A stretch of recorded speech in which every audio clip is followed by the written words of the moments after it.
Assalamualaikum warahmatullahi wabarakatuh. Di sini kami akan mempresentasikan hasil analisis kami dengan judul Praktik Bebas Jual Beli Data Pribadi. Ini tarifnya. Sebelum memulai presentasi, izinkan kami memperkenalkan diri masing-masing. Saya Muhammad Zidan Gibson dengan NIM 670421309.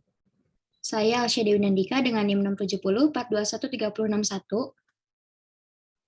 Saya Mirza Khairul Azhar dengan NIM 67042131115. Saya Arohanatul Aliyah dengan NIM 67042100038. Saya Ahmad Surya Nugraha dengan NIM 67042101138. Saya Wiono Maulana Putra dengan NIM 670421306. Saya Akyas Nugraha Isaka dengan NIM 67042100146.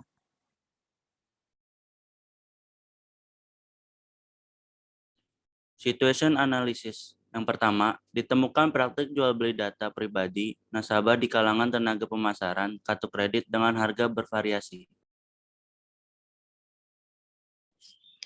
Situasi analisis yang kedua, data pribadi yang dijual berupa nama, alamat, dan nomor telepon.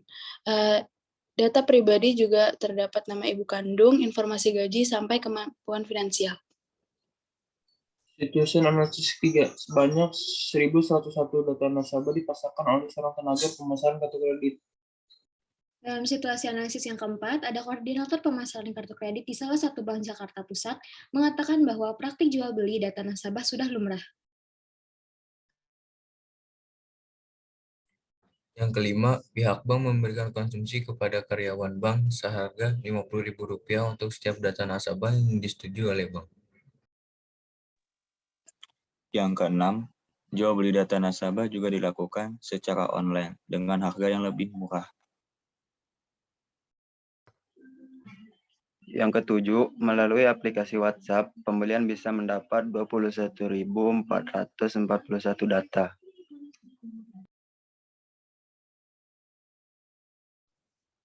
Problem analisis.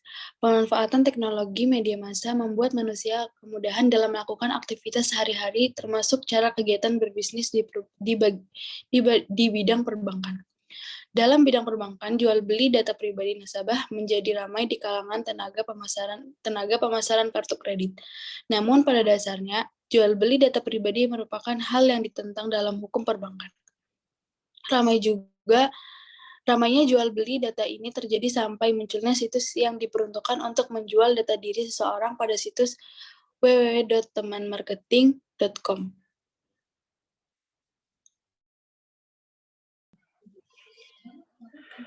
Decision Analysis 1. Diharapkan masyarakat memiliki keberanian dan inisiatif untuk menyuarakan praktik jual beli data pribadi kepada hukum pidana agar pelaku jera.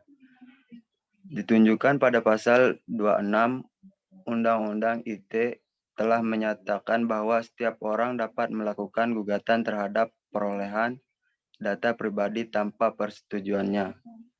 Decision analisis kedua, masyarakat menyuarakan pentingnya PP nomor 71 tahun 2019 dan juga PP nomor 80 tahun 2019 yang juga mengatur aspek perlindungan data pribadi. Kedua PP tersebut diuraikan asas-asas perlindungan data pribadi berdasarkan kelaziman yang telah diakomodir dalam pasal 2 ayat 5 PP nomor 7 tahun 2019 dan pasal 3 PP nomor 80 tahun 2019 serta terdapat ancaman sanksi administratif terhadap kepatuhan atas aturan tersebut.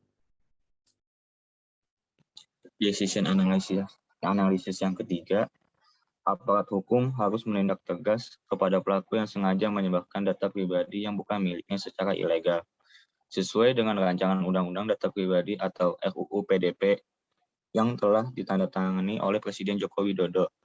Tidak bisa sembarangan orang dapat mengakses data pribadi seseorang. Jika ada yang menyalahgunakan dan merugikan, sudah seharusnya pelaku dikenakan pidana penjara 7 tahun atau denda 70 miliar.